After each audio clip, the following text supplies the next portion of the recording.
crisis. It's a worldwide financial fiasco involving terms you've probably heard, like subprime mortgages, collateralized debt obligations, frozen credit markets, and credit default swaps. Who's affected? Everyone. How did it happen? Here's how. The credit crisis brings two groups of people together, homeowners and investors. Homeowners represent their mortgages, and investors represent their money. These mortgages represent houses, and this money represents large institutions like pension funds, insurance companies, sovereign funds, mutual funds, etc. These groups are brought together through the financial system, a bunch of banks and brokers commonly known as Wall Street. While it may not seem like it, these banks on Wall Street are closely connected to these houses on Main Street. To understand how, let's start at the beginning. Years ago, the investors are sitting on their pile of money, looking for a good investment to turn into more money. Traditionally, they go to the U.S. Federal Reserve, where they buy Treasury bills, believed to be the safest investment. But in the wake of the dot-com bust in September 11th, Federal Reserve Chairman Alan Greenspan lowers interest rates to only 1% to keep the economy strong. 1% is a very low return on investment, so the investors say, no thanks. On the flip side, this means banks on Wall Street can borrow from the Fed for only 1%. Add to that general surpluses from Japan, China, and the Middle East, and there's an abundance of cheap credit. This makes borrowing money easy for banks and causes them to go crazy with leverage. Leverage is borrowing money to amplify the outcome of a deal. Here's how it works. In a normal deal, someone with $10,000 buys a box for $10,000. He then sells it to someone else for $11,000. For a $1,000 profit, a good deal. But using leverage, someone with $10,000 would go borrow $990,000 more dollars, giving him $1 million in hand. Then he goes and buys 100 boxes with his $1 million and sells them to someone else for $1,100,000. Then he pays back his $990,000 plus $10,000 in interest. And after his initial $10,000, he's left with a $90,000 profit versus the other guy's $1,000. Leverage turns good deals into great deals. This is a major way banks make their money. So Wall Street takes out a ton of credit, makes great deals, and grows tremendously rich, and then pays it back. The investors see this and want a piece of the action, and this gives Wall Street an idea. They can connect the investors to the homeowners through mortgages. Here's how it works. A family wants a house, so they save for a down payment and contact a mortgage broker. The mortgage broker connects the family to a lender who gives them a mortgage. The broker makes a nice commission. The family buys a house and becomes homeowners. This is great for them because housing prices have been rising practically forever. Everything works out nicely.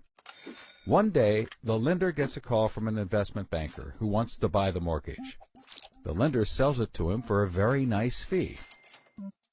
The investment banker then borrows millions of dollars and buys thousands more mortgages and puts them into a nice little box. This means that every month he gets the payments from the homeowners of all the mortgages in the box. Then he sicks his banker wizards on it to work their financial magic, which is basically cutting it into 3 slices: safe, okay, and risky. They pack the slices back up in the box and call it a collateralized debt obligation, or CDO. A CDO works like 3 cascading trays. As money comes in, the top tray fills first, then spills over into the middle, and whatever is left into the bottom. The money comes from homeowners paying off their mortgages. If some owners don't pay and default on their mortgage, less money comes in and the bottom tray may not get filled.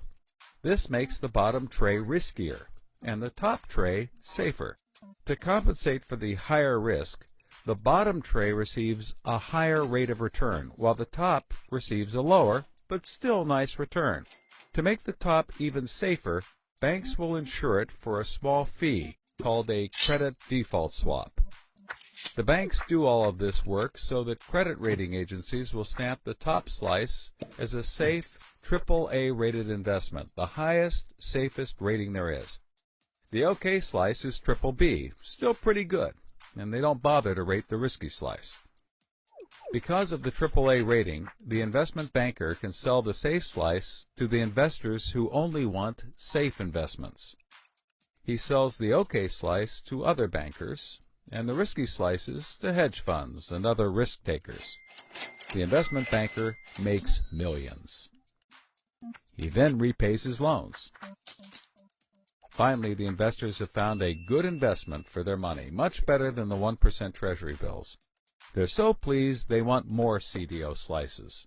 So the investment banker calls up the lender, wanting more mortgages. The lender calls up the broker for more homeowners, but the broker can't find anyone. Everyone that qualifies for a mortgage already has one, but they have an idea.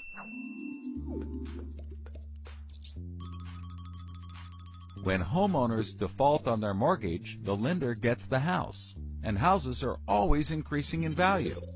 Since they're covered if the homeowners default, lenders can start adding risk to new mortgages, not requiring down payments, no proof of income, no documents at all. And that's exactly what they did. So instead of lending to responsible homeowners, called prime mortgages, they started to get some that were, well, less responsible. These are subprime mortgages. This is the turning point. So, just like always, the mortgage broker connects the family with a lender and a mortgage, making his commission. The family buys a big house. The lender sells the mortgage to the investment banker, who turns it into a CDO and sells slices to the investors and others. This actually works out nicely for everyone and makes them all rich. No one was worried because as soon as they sold the mortgage to the next guy, it was his problem. If the homeowners were to default, they didn't care. They were selling off their risk to the next guy and making millions, like playing hot potato with a time bomb. Not surprisingly, the homeowners default on their mortgage, which at this moment is owned by the banker. This means he forecloses and one of his monthly payments turns into a house. No big deal. He puts it up for sale. But more and more of his monthly payments turn into houses. Now there are so many houses for sale on the market, creating more supply than there is demand, and housing prices aren't rising anymore. In fact, they plummet. This creates an interesting problem for homeowners still paying their mortgages. As all the houses in their neighborhood go up for sale, the value of their house goes down, and they start to wonder why they're paying back their $300,000 mortgage when the house is now worth only $90,000. They decide that it doesn't make sense to continue paying, even though they can afford to, and they walk away from their house. Default rates sweep the country, and prices plummet. Now the investment banker is basically holding a box full of worthless houses. He calls up his buddy the investor to sell his CDO, but the investor isn't stupid and says, no thanks. He knows that the stream of money isn't even a dribble anymore. The banker tries to sell to everyone, but nobody wants to buy his bomb. He's freaking out because he borrowed millions, sometimes billions of dollars to buy this bomb, and he can't pay it back. Whatever he tries, he can't get rid of it. But he's not the only one. The investors have already bought thousands of these bombs. The lender calls up trying to sell his mortgage, but the banker won't buy it, and the broker is out of work. The whole financial system is frozen, and things get dark.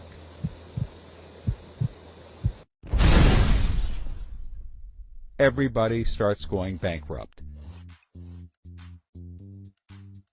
But that's not all.